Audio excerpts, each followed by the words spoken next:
Honey, look at those beautiful clouds. Those aren't clouds, Daddy. Those are chemtrails. Chemtrails? What are chemtrails? Chemical trails, Daddy, and they're very bad.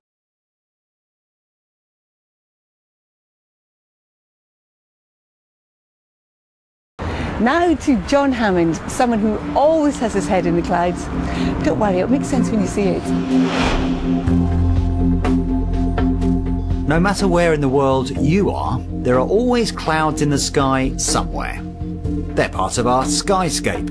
We know what they do and what to expect from them when we see them. But what of the clouds that don't make us shiver as they trundle across the sun or bring rain? They're there all right, high in the atmosphere, and over the years scientists have started to realise they're really quite important to our climate. As aircraft plough through the upper atmosphere above 26,000 feet, they often leave bright white trails behind them. These long white tails, called contrails, are caused by the water and soot from the aircraft's jet engines. As the hot water and dirt comes out of the engine, it hits the air that it's about minus 40 degrees. It's an explosive reaction.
So we're nearly midway through March and spring is in the air now on BBC One. Let's get the latest word on the weather with Nick Miller.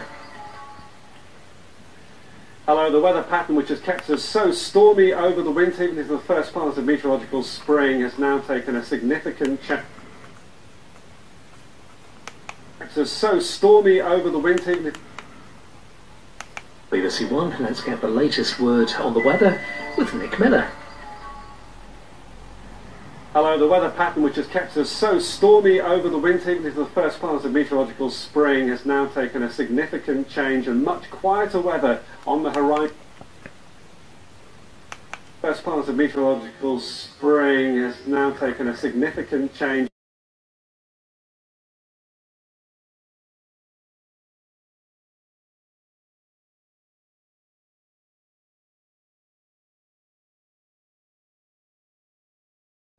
Through Illumicorp's enormous federal funding of the military, we can develop new forms of warfare and population reduction.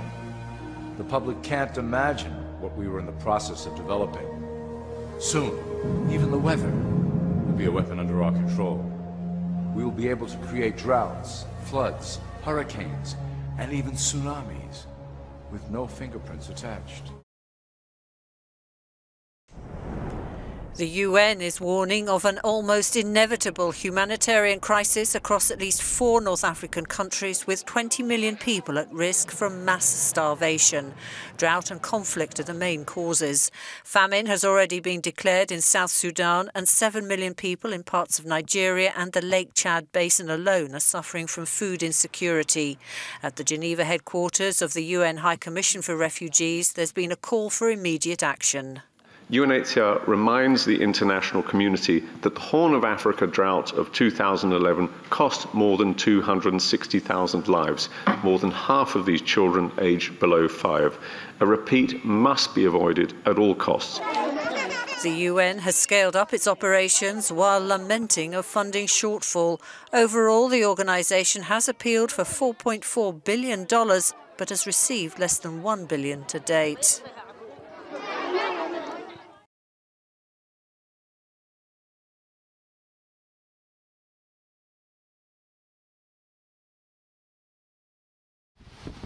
When the water comes, it inundates entire regions.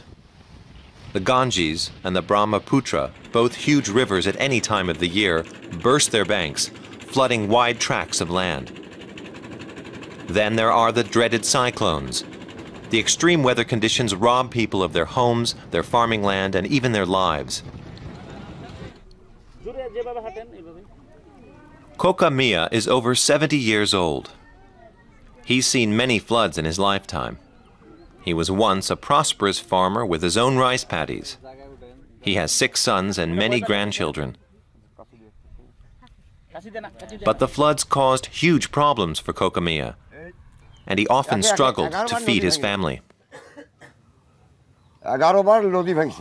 I lost everything to floods 11 times. They swept my fields, my house. Each time we moved to a new area and started over from scratch, but then came the next flood and destroyed everything again. Again and again, 11 times in all. 2 years ago we came here. The floods have turned us into refugees.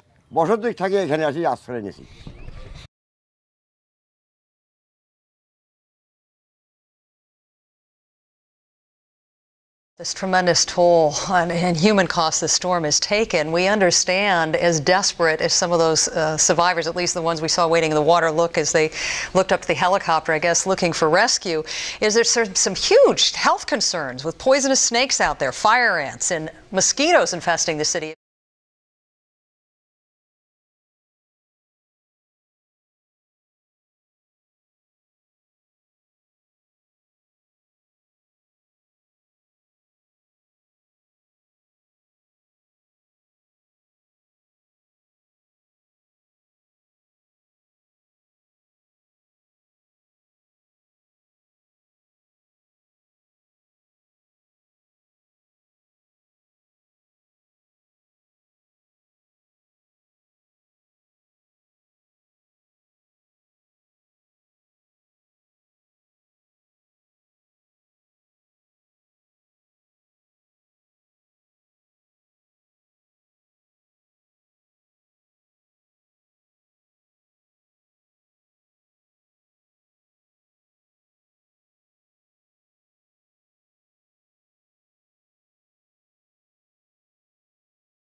This is the history of human weather modification.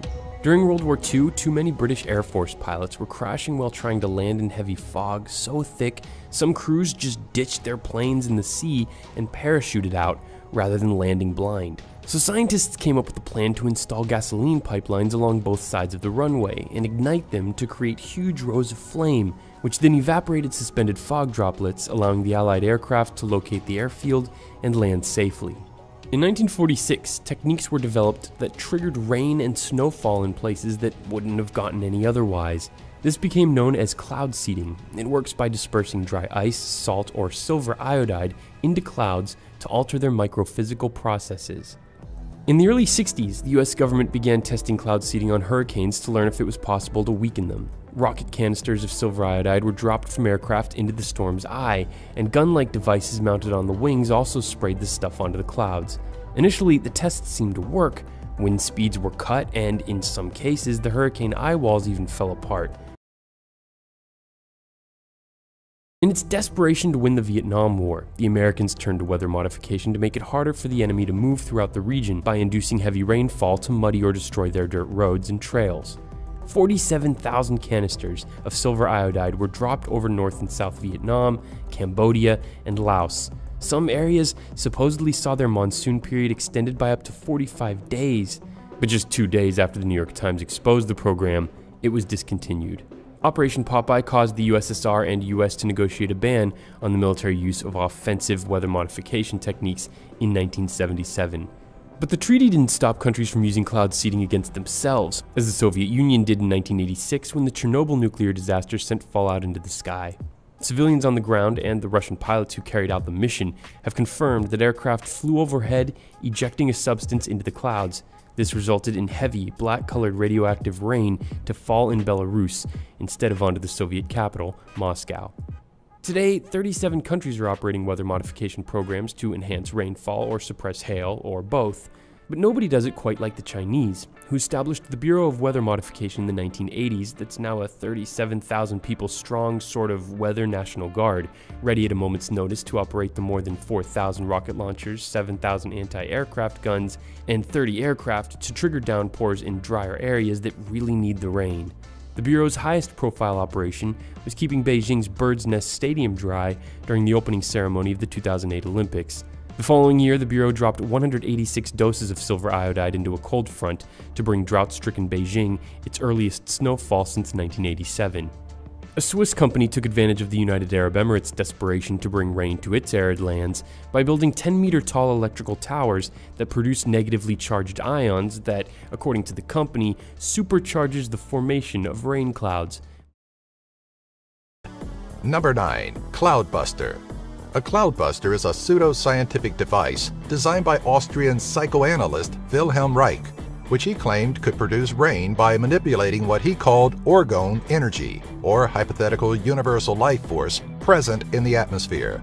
The device was intended to be used similarly to a lightning rod, where it focused on a location in the sky and was grounded, which in turn would draw the orgone energy out of the atmosphere, where it created cloud formations and rain.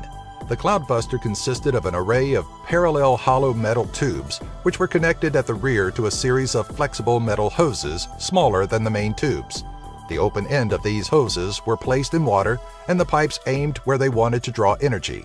The remains of a cloudbuster of Reich's can be found in Rangeley, Maine.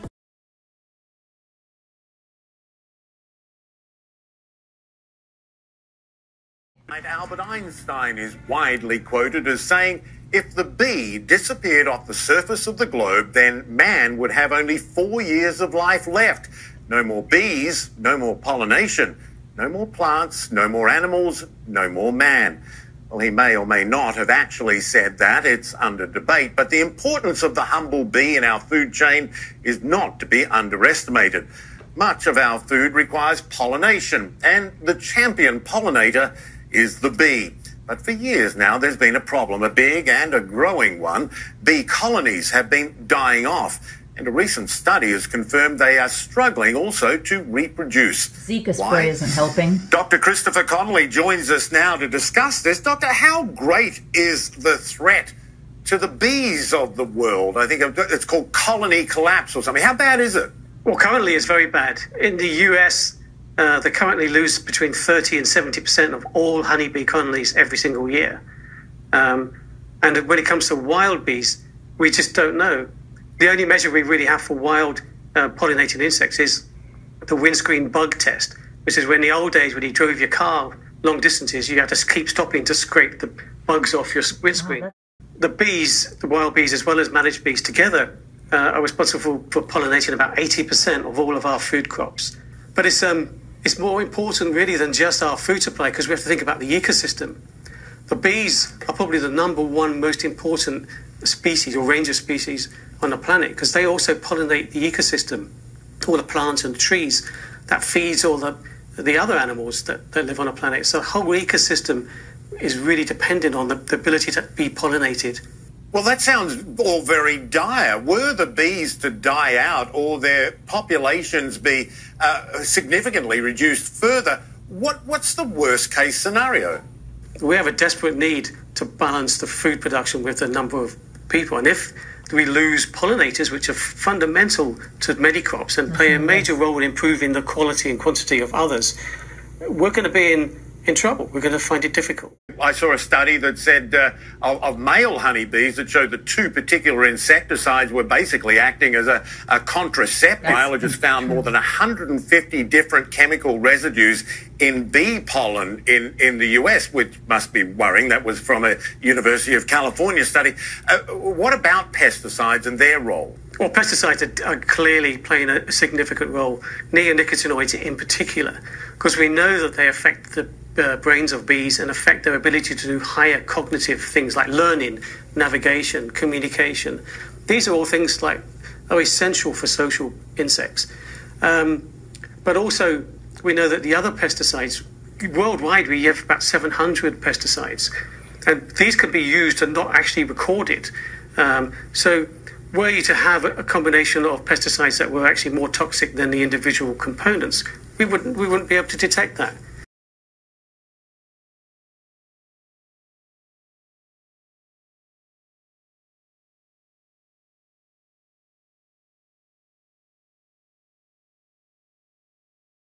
Number 10. Honey will disappear.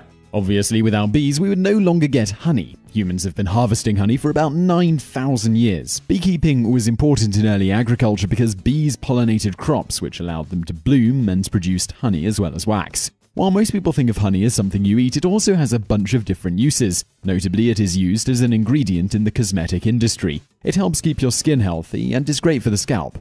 It's also effective as a natural remedy for treating cuts and burns, so it's found in balms. Another major use of honey is cough medicine and lozenges. The honey helps both the taste of the cough aids and it helps soothe the throat. Honey is so diverse that in all the ways that honey is used, the average American uses 1.3 pounds of honey every year. Honey is also a $300 million industry that employs thousands of people, so without bees, one of the healthiest and most versatile foods in history will become a thing of the past. Number 9. Many fruits and vegetables will simply stop growing. Bees play a vital role in the world's ecosystem. According to a report by the United Nations, of the 100 crop species that provide 90% of the world's food supply, over 70% are pollinated by bees. According to the BBC, half of all the food in the grocery store would be gone if bees disappeared. This includes such everyday staples as almonds, apples, avocados, cashews, blueberries, grapes, peaches, peppers, strawberries, tangerines, walnuts, watermelons, and, probably worst of all, coffee. Of course, the disappearance of these foods would have far-reaching and dire consequences, which we will explore later on in the list. So feel free to take a minute to mourn the possible loss of coffee before moving on to more bad news. Number 8. Pollination by humans. One thing we may be able to do to save a few of the plants is pollinate them by hand. This is already being done in China, where they are suffering from a shortage of bees. Workers in southwest China take buckets full of pollen and paintbrushes, and they go through apple and pear orchards, pollinating each blossom by hand by painting the pollen onto them. Children are used to get the blossoms at the top of the tree. If bees were to completely die out, humans could use this method to pollinate some fruits and vegetables, but it will only be done on certain crops, especially those that are incredibly valuable, like coffee. It couldn't be done on all crops simply because there aren't enough people to pollinate all the plants that are currently pollinated by bees, mostly because plants can only be pollinated in a small window of time and humans are too slow and simply aren't as efficient as swarms of bees that have been pollinating crops for thousands of years. Number 7. Dairy products would disappear. An additional problem that humans will face in a world without bees stems from the fact that we aren't the only ones who eat plants that are pollinated by them. Another major consumer is dairy cows. They need about 100 pounds of food every day, and they have a rather complex diet. Most of what they eat, like alfalfa hay, needs to be pollinated by bees. Without the alfalfa, there wouldn't be enough food for dairy cows, meaning things like butter, dairy milk, and cheese would just disappear. Sheep and goats also eat pollinated food, so don't expect either of those to replace cows. In fact, we may start to notice this becoming a problem in the near future. Almond hulls, a waste byproduct of almonds, are often added to dairy cow feed to make the food less expensive, which in turn makes dairy cheaper. However, almonds are heavily dependent on bees, and with the bee numbers dwindling, almond production will most likely decrease as well.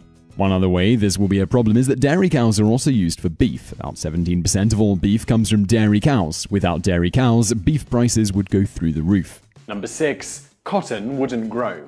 Not all the plants that bees pollinate are something we eat. They also pollinate cotton, which is a staple of the clothing industry. Can you even imagine a world without cotton? There is a good chance that you are wearing something that is made from cotton, or at least contains some cotton at this very moment. A few clothing items that contain cotton are denim, t-shirts, underwear, and socks. It's also used in other everyday items like bed sheets, shoelaces, disposable diapers, and toilet paper. While we can make clothing that is similar to cotton like polyester, the problem is that new demand for these synthetic fabrics will put a tremendous strain on the materials needed to make them, and they are not as plentiful as cotton is today. Needless to say, clothing in a post-bee world will be much different and probably much more expensive. So if you're planning on throwing away that old t-shirt, you may want to hold on to it until you're sure the bees are going to stick around. Number 4. The cost of food will skyrocket. One thing you've probably gathered through this list is that a lot of fruits and vegetables won't grow anymore, food will be scarce, and while humans could pollinate plants, like we previously mentioned, that is only going to make food even more expensive. We don't even have to wait for the bees to disappear to experience this. We've already seen it happen in places like Scotland. In the winter of 2012, more than a third of the honeybee colonies were destroyed. This led to increased food prices simply because once something becomes scarce, the more expensive it becomes. This is especially true for necessities. If bees keep dying off the way they are, there will be a steady increase in the price of plants that bees pollinate, like apples, cotton, and coffee, until there are no bees left. And then who knows how much it will cost for a cup of coffee that was hand-pollinated. Number 3. Malnutrition will be a huge problem. Humans are complex machines, and we need different vitamins and nutrients to stay healthy. This complexity would become a huge problem if bees were to go extinct. In 2011, a study from UC Santa Barbara's National Center for Ecological Analysis and Synthesis found that across the planet, bee-pollinated crops provide the majority of the lipids, a large portion of the minerals calcium, fluoride, and iron, vitamin A, C, and E. Without the foods, we physically wouldn't do well. Vitamin A is needed for the immune system and night vision. Without vitamin C, scurvy could become an epidemic, and while a lack of vitamin E doesn't hurt us, we need it to help with the immune system. Many people would also suffer from iron deficiency. All of this would make us sickly, tired, and weak all the time. Wounds would take longer to heal and will keep opening up. Some people will have problems fighting the common cold. What is truly ironic is that honey helps with both of those problems. If all of that wasn't bad enough, the foods that are pollinated by bees also contain nutrients that lower the risk of cancer and heart disease, meaning there could be elevated levels of both.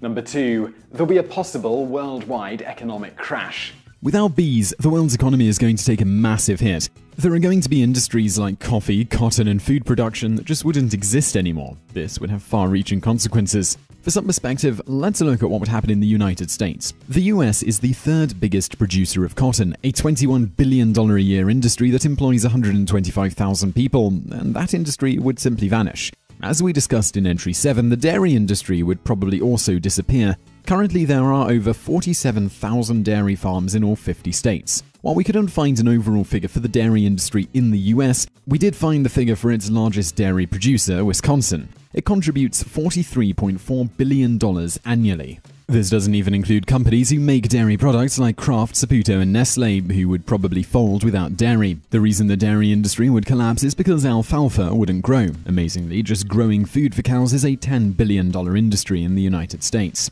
Those are just 3 industries, and we could go on about apples, canola, almonds, and so on. But another problem we want to focus on is that this is just the US. Other economies throughout the world would also be devastated. Take, for instance, the $81 billion coffee industry. What would happen to developing countries like Ethiopia and Indonesia that rely heavily on exporting coffee? Needless to say, without bees, the world's economy would collapse, just like a colony. Number 1. Famines throughout the world. The good news is the demise of the bees probably wouldn't bring about a cannibalistic apocalypse where everyone starves to death. Darn, right? However, that said, famines are likely to happen, especially in developing countries. The reason that humanity will survive is because food crops like corn, wheat, rice, and soybeans grow without insect help. However, it would take a while to switch over to these crops. Our best hope would be that if bees died off gradually, this would give us more time to prepare new sustainable food sources. If all the bees were to die off tomorrow, it would put a tremendous strain on resources while farms were converted to grow corn, wheat, rice, and soybeans. During that time, famines would be likely. Without bees, it would be hard to sustain our current population, which is still growing. This simply comes down to the fact that food availability will drop drastically and costs will increase, which means less access to food for many people.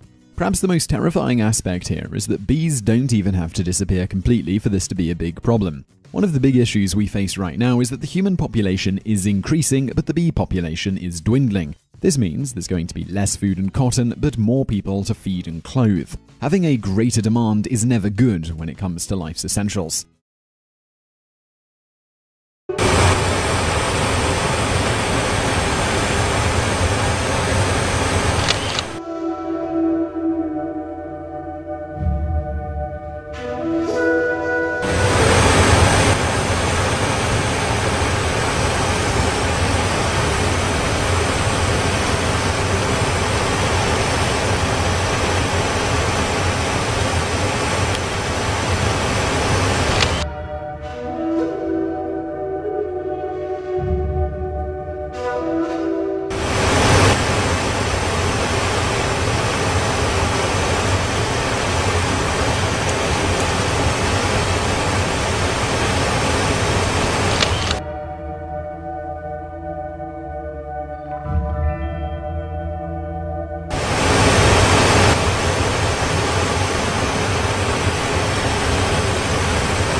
When a condensation trail disperses, it turns into a form of cirrus called contrail cirrus. More reflective than natural cirrus, it can spread over an area as big as 60,000 miles. So, next time you see those picturesque lines in the sky, you know there's more going on than meets the eye.